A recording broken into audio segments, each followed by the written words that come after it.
राधे राधे, जय श्री कृष्णा। और आज है कार्तिक मास का 28वां दिन और हम पाठ करेंगे कार्तिक महात्म्य का। पहले हम दीप प्रज्वलित करेंगे और ठाकुर जी का नाम स्मरण करेंगे।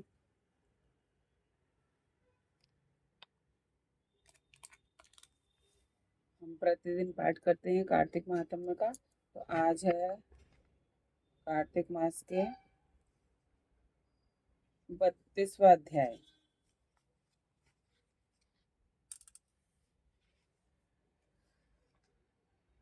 भगवान श्री कृष्णचंद्र जी महाराज ने कहा, प्रेत पति यमराज की आज्ञा से धनेश्वर को नरकों के पास ले गया और उनको दिखाता हुआ कहने लगा, हे धनेश्वर, इन भयंकर नरकों को देखो, जिसमें कि पापियों को यम के दूत सदा ही दुख देते रहते हैं।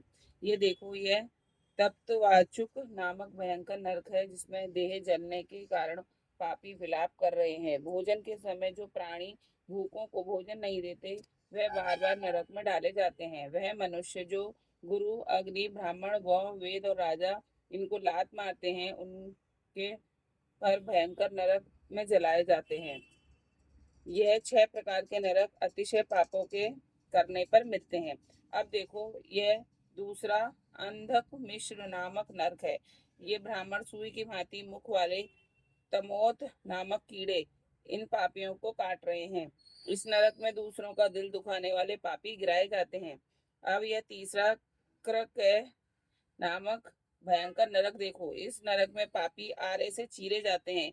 यह नरक भी 80 मंत्र वर्ण आदि भेदों से 6 प्रकार का है। इसमें स्त्री तथा पुत्रों में वियोग कराने वाले प्राणियों को कढ़ाई में पकाया जाता है। 2 जनों का बिछो कराने वाले प्राणी भी यहाँ 80 मंत्र सभी तलवार की धार से काटे जाते हैं और कुछ भेड़ियों के डर से भाग जाते हैं। अब तुम यह चौथा नरक देखो। इसका नाम अर्गल है। इसमें पापी लोग जोर जोर से चिल्लाते हुए इधर उधर भाग रहे हैं। इधर नाना प्रकार की या सांपों, फिर यमदूतों पापियों को चढ़ा रहे हैं। यह भी नरक वध आदि भेदों से 6 प्रकार का है। और यह देखो, यह कूट सालेली नामक 5वां नरक है। जिसमें कि समेटकर लाए अंगारों की भांति कष्ट देने वाले बड़े बड़े कांटे लग रहे हैं। यह भी यातना आदि के भेदों से 6 प्रकार का है। पर स्त्री गमन करने वाले प्राणी इस नरक में पाए जाते हैं। देखो, यह उल्वण नामक 6ठा नरक है, जिसमें कि सिर नीचे करके पापियों को पकाया जाता है। जो लोग भक्ष का विचार नहीं करते, दूसरों की निंदा और चुगली करते हैं, उनको इस नरक में डाला जाता है। देख लो कि ये लोग किस तरह से चिल्ला रहे हैं। दुर्गंध भेद से यह नरक भी 6 प्रकार का है। और यह देखो, 7वां कुंभी पाक नामक नरक, यह बहुत ही भयंकर है। हे ब्राह्मण, यह भी 6 प्रकार का है। इसमें महापातकी लोगों को पकाया जाता है। इस नरक में हजारों वर्ष तक यातना भोगनी पड़ती है। यही रौरव नरक है। इच्छा रहित जो पाप किए हैं वह सूखे, और इच्छा पूर्वक जो पाप किए हैं वह पाप आर्ध कहलाते हैं। इस प्रकार शुष्क या आर्ध भेदों से यह पाप 2 प्रकार के होते हैं। इसके अतिरिक्त और भी पृथक पृथक 84 प्रकार के पाप हैं। अपकर्णे, अपकीर्ण, पाणकते, मलिनीकरण, जाति भ्रंशकरण, उपाय, अतिपाप, महापाप, यह 7 प्रकार के पातक हैं। जो जीव जैसा कर्म करता है वह इन 7 नरकों से अपने पाप कर्मों के अनुसार पकाए जाते हैं। तुम्हारा चूंकि कार्तिक व्रत करने वाले प्रभु भक्तों के साथ पर्याप्त मेलजुल रहा है, इसके पूर्व पुण्य प्रभाव से तुम्हारी नरक यातना दूर हो गई है। भगवान श्री कृष्णचंद्र जी महाराज ने कहा, इस प्रकार प्रेतपति ने धनेश्वर को सब प्रकार नरक दिखलाने के पश्चात यक्ष लोक में ले जाकर उसे वहां का राजा बना दिया। वहां पर उसका नाम धन यक्ष हुआ और वह कुबेर जी का सेवक बन गया। बाद में महर्षि विश्वामित्र ने उसके नाम पर तीर्थ बनवाया था। हे राजन, कार्तिक मास का व्रत महाफल का दाता है। इसके बराबर कोई दूसरा पुण्य कर्म नहीं है। जो कोई यह व्रत करता है तथा व्रत करने वाले का दर्शन करता है उसे अवश्य ही मुक्ति मिलती है। तो ये हमारा हो गया आज का 32वां अध्याय। अब हम पढ़ेंगे 33वां अध्याय। 33वां अध्याय। सूत जी ने कहा, इतनी कथा सत्यभामा को सुनाकर भगवान श्री कृष्ण चंद्र जी महाराज संध्या करने के लिए महल के भीतर चले गए। यह कार्तिक मास का व्रत भगवान विष्णु को अत्यंत प्रिय है तथा भक्ति का प्रदान करने वाला है। रात्रि जागरण, प्रातः काल का स्नान, तुलसी वट सिंचन, उद्यापन और दीपदान का 5 कर्म भगवान विष्णु को प्रसन्न करने वाले हैं, इसलिए इसका पालन अवश्य करना चाहिए।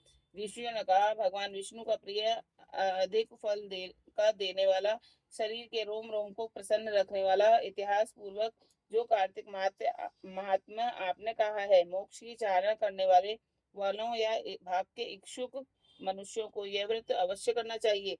किंतु हम एक बात आपसे पूछना चाहते हैं, यह कि यदि कार्तिक मास का व्रत करने वाला किसी संकट में फंस जाए या वह जंगल में हो अथवा वह किसी रोग से ग्रस्त हो जाए तो फिर वह कार्तिक का व्रत किस प्रकार करे, क्योंकि यह विष्णु भगवान का अतिशय प्रिय तथा मुक्ति भक्ति प्रदान करने वाला व्रत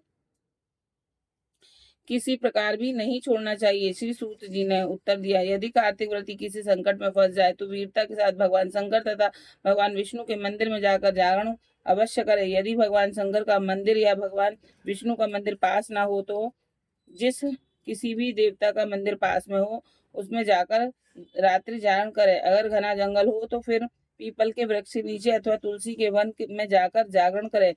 भगवान विष्णु की मूर्ति के सम्मुख बैठकर भगवान विष्णु का कीर्तन करें। ऐसा करने से 1000 गौओं के दान के बराबर फल मिलता है।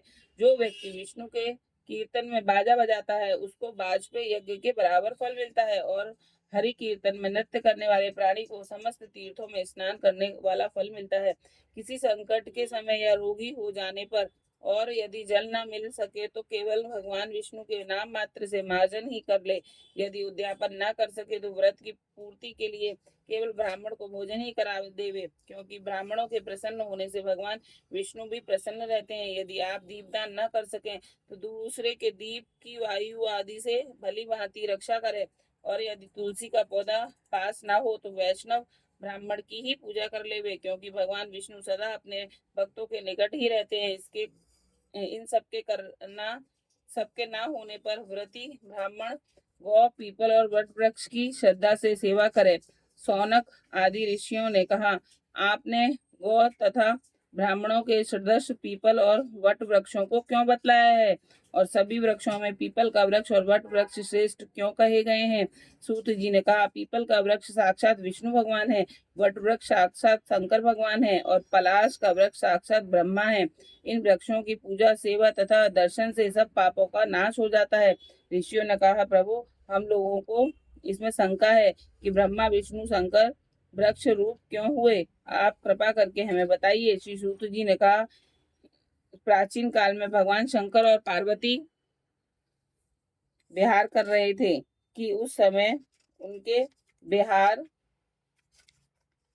में विघ्न डालने के विचार से ब्राह्मण का रूप धारण करके अग्निदेव वहां पहुंच गए। बिहार के आनंद का नाश हो जाने के कारण से क्रोध से भरकर श्री पार्वती जी ने समस्त देवताओं को शाप दे डाला। पार्वती जी ने कहा, हे देवताओं, विषय सुख को कीट पतंगे भी जानते हैं, उसमें आप लोगों ने देवता होकर विघ्न डाला है, इसलिए आप सब लोग वृक्ष हो जाएं। सूत जी ने कहा, इस प्रकार क्रोधित पार्वती जी के शाप देने से सब देवता वृक्ष हो गए। इसी कारण भगवान विष्णु तथा शंकर भगवान दोनों पीपल और वट हो गए। इसी कारण भगवान विष्णु का शनि देव के साथ भोग होने के कारण केवल शनिवार को ही पीपल को स्पर्श करना चाहिए और किसी दिन नहीं। ये हमारा 32वां और 33वां अध्याय संपूर्ण हुआ, क्योंकि अब कल है कार्तिक पूर्णिमा, तो हमारा 34वां और 35वां अध्याय भी हम कल पाठ कर लेंगे। राधे राधे, जय श्री कृष्ण। ओम नमो भगवते वासुदेवाय नमः। और आप सभी को वैकुंठ चतुर्दशी की बहुत बहुत शुभकामनाएं।